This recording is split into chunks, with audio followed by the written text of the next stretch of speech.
Mari kita berdoa sebelum kita belajar dari bagian firman Tuhan. Bapa di surga, kembali kami mau belajar dari bagian firman Tuhan. Roh Kudus menolong kami supaya kami boleh mengerti dan melakukannya. Di dalam nama Tuhan Yesus kami berdoa. Amin. Kita akan merenungkan firman Tuhan dari Ibrani 10 ayat 24 sampai 25. Ibrani 10 ayat 24 sampai 25, demikian firman Tuhan. Dan marilah kita saling memperhatikan supaya kita saling mendorong dalam kasih dan dalam pekerjaan baik. Janganlah kita menjauhkan diri dari pertemuan-pertemuan ibadah kita seperti dibiasakan oleh beberapa orang.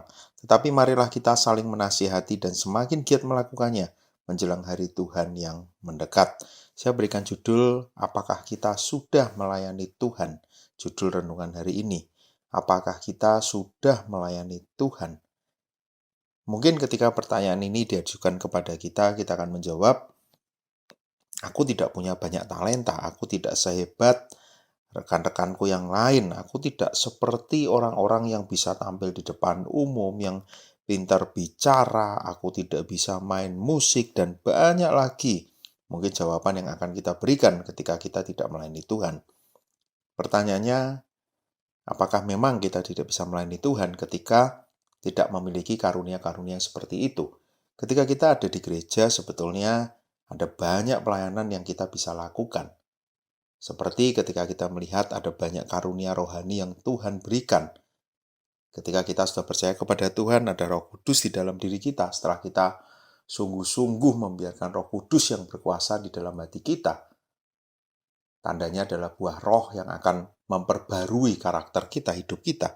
Tapi juga ada karunia roh yang akan memampukan kita untuk boleh melayani sebagai anggota tubuh Kristus. Ada pelayanan yang sebetulnya mungkin kadang kita lupa dan seharusnya ini bisa dilakukan oleh lebih banyak orang.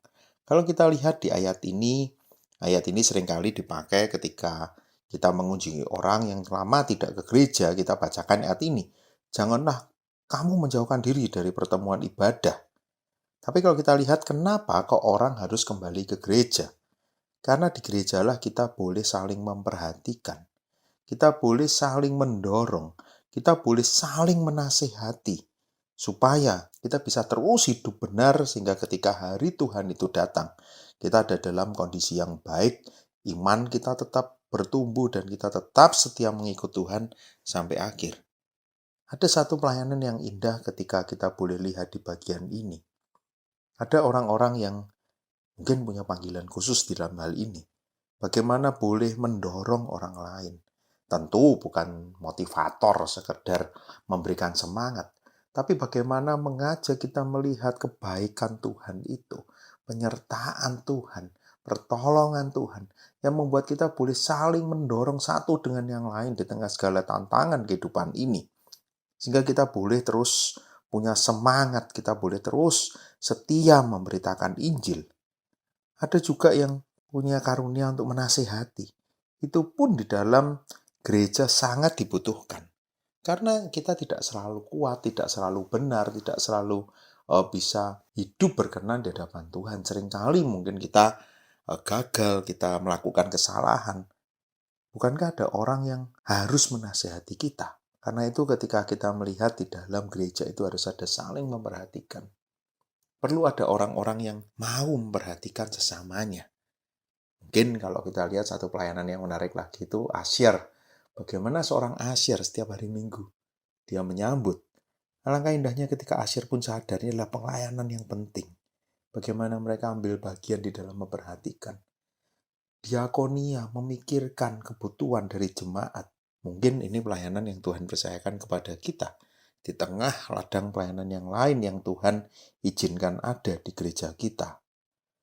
Kalau ini memang menjadi pelayanan kita, apakah kita sudah melakukan itu dengan sebaik mungkin?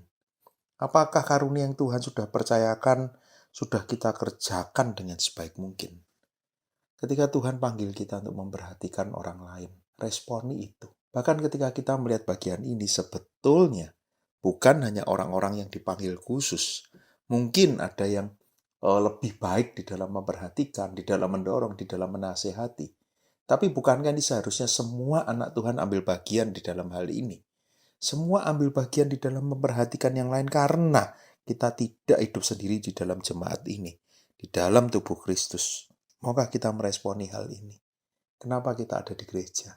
Karena kita boleh saling memperhatikan, saling mendorong, saling menasihati satu dengan yang lain. Dan kalau Tuhan percayakan karunia di dalam hal ini, kerjakan dengan sebaik mungkin. Tubuh Kristus perlu pelayanan ini. Supaya pelayanan kita, supaya tubuh Kristus ini boleh menjadi lebih baik. Mari kita berdoa.